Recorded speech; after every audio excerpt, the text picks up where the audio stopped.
The night the HOA Karen decided to make my dock her battlefield was the night she chose the wrong man to underestimate. It was a humid evening on the lake, where the water was still as glass and the cicadas screamed from the tree line. My family and I had just finished tying off our boat after a long day on the water, when red and blue lights began flashing across the cove.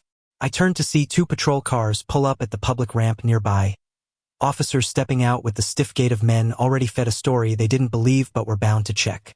At the center of it all, with her manicured finger stabbing the air like a weapon, stood Karen. She was wide in stature and wider in ego, her voice so loud it rolled across the water. "That man is trespassing. That dock is HOA property, and he's illegally using it," she screamed, as if her shrill tone alone could command authority. I stood frozen for half a beat, watching my teenage son grip the railing, fear on his face.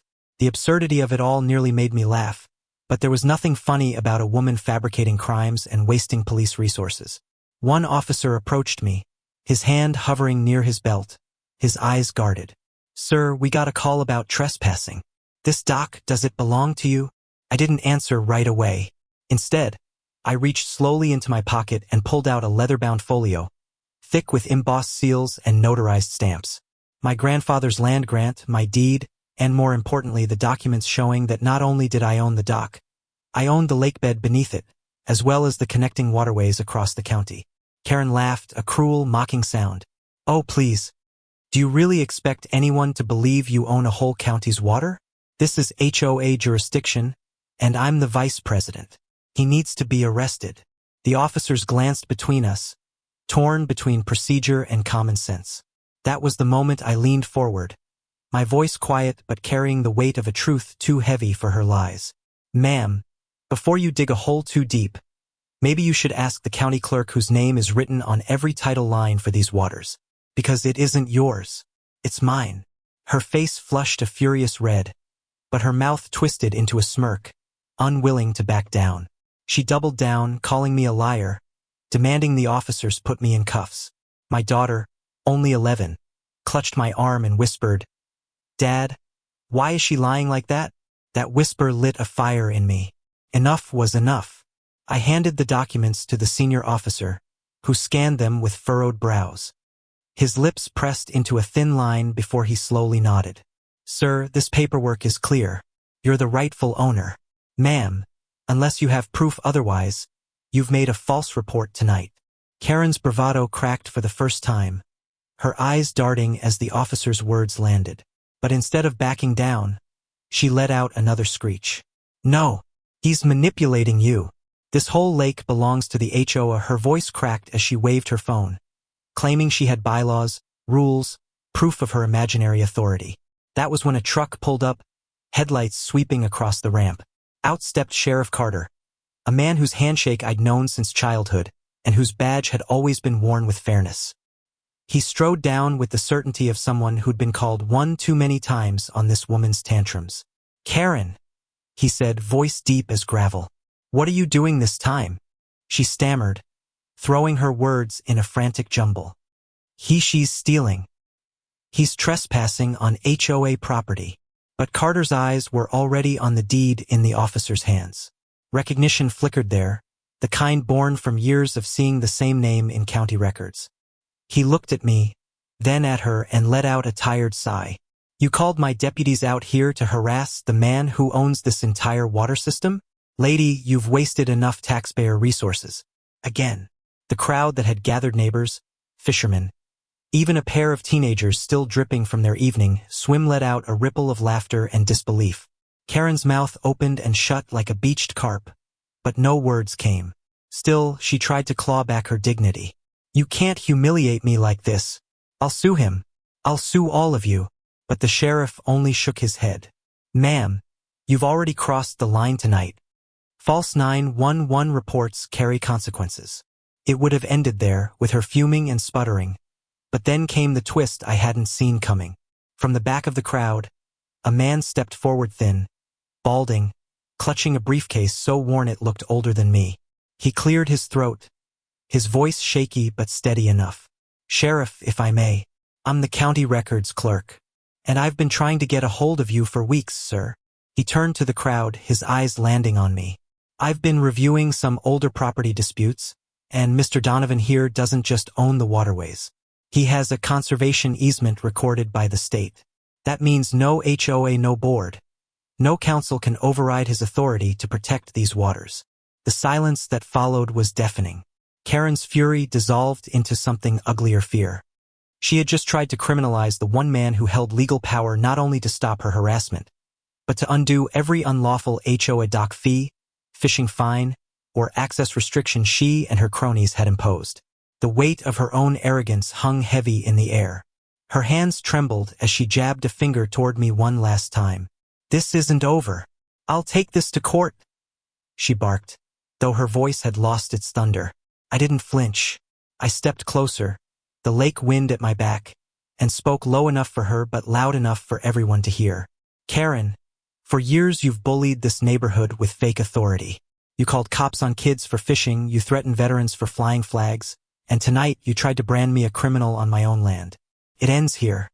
Not only is this over, it's the start of you answering for all of it." The sheriff crossed his arms, the clerk gave a firm nod, and for the first time, Karen looked small. Not physically, she still stood broad and imposing, but spiritually, her power drained into the dirt beneath her heels. The crowd wasn't laughing anymore. They were staring, united in disgust at what she had become.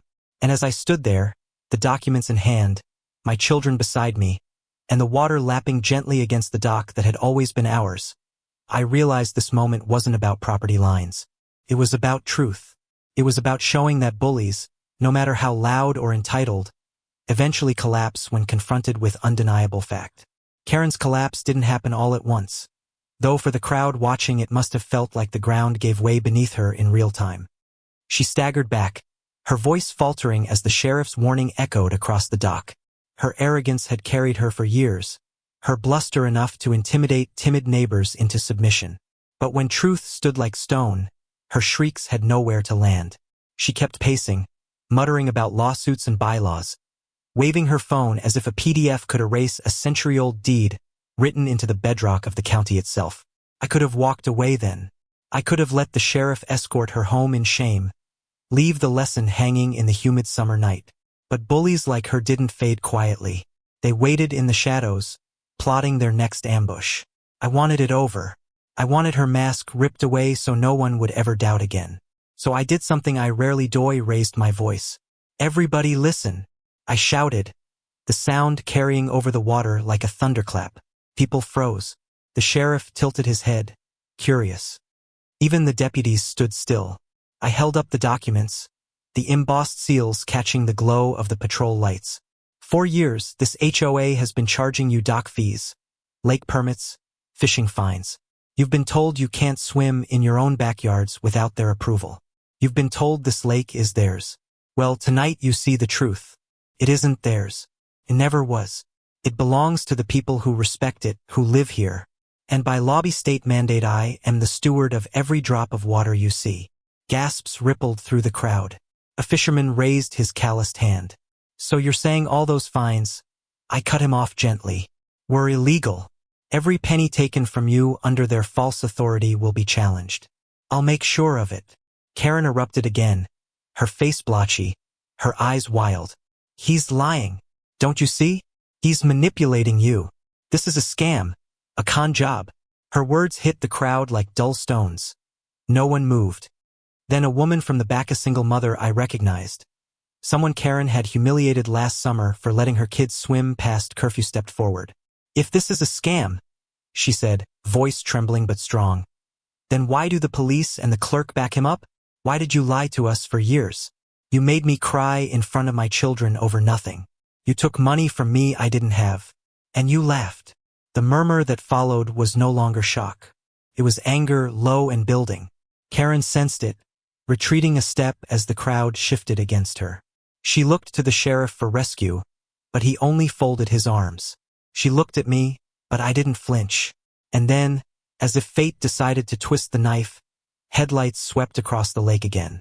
Another car pulled up, and out stepped a man none of us expected. Councilman Hayes, the county official who had quietly rubber-stamped most HOA bylaws without question, walked toward us. His tie askew, his face pale. "Two heard the call," he stammered. "I came to mediate." But his eyes darted to the clerk, to the sheriff, to me, and then to Karen. She reached for him like a drowning woman clutching a lifeline.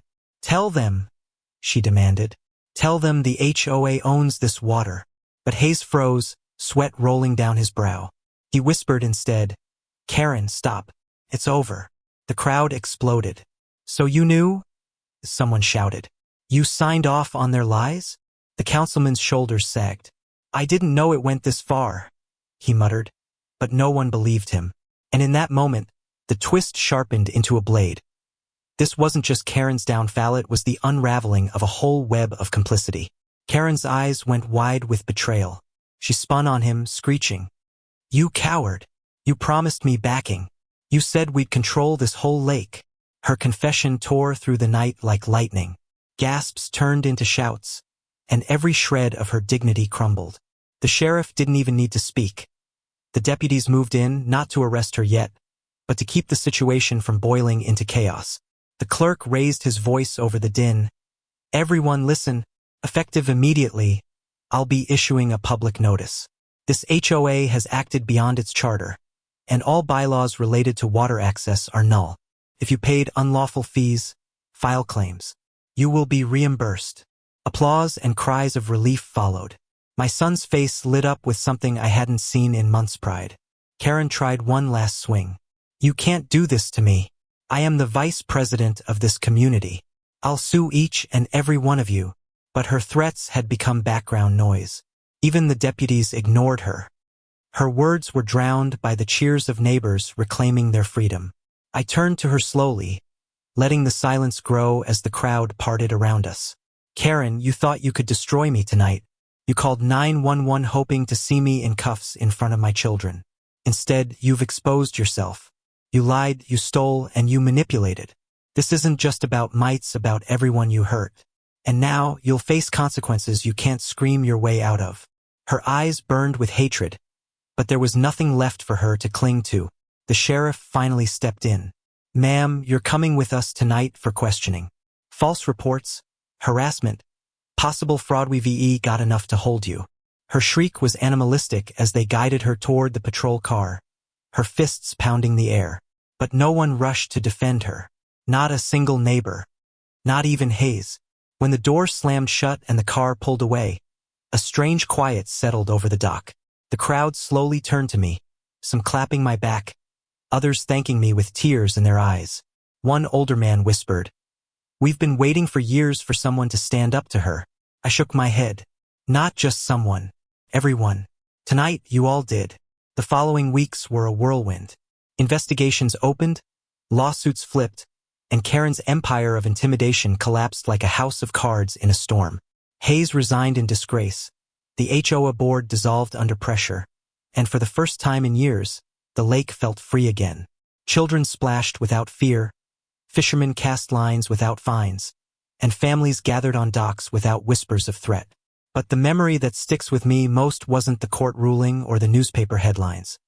It was a quiet morning weeks later, when my daughter tugged on my sleeve as we watched the sunrise over the water. "Dad," she said, her voice soft, "you didn't just save the dock, you saved everyone." And I realized she was right.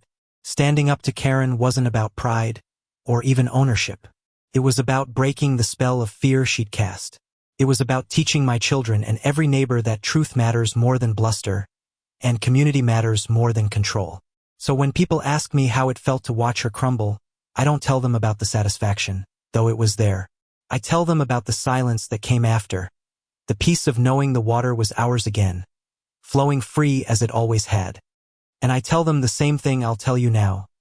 Power built on lies can stand tall for a while, but sooner or later, it collapses under the weight of truth. What about you? Do you think Karen got what she deserved?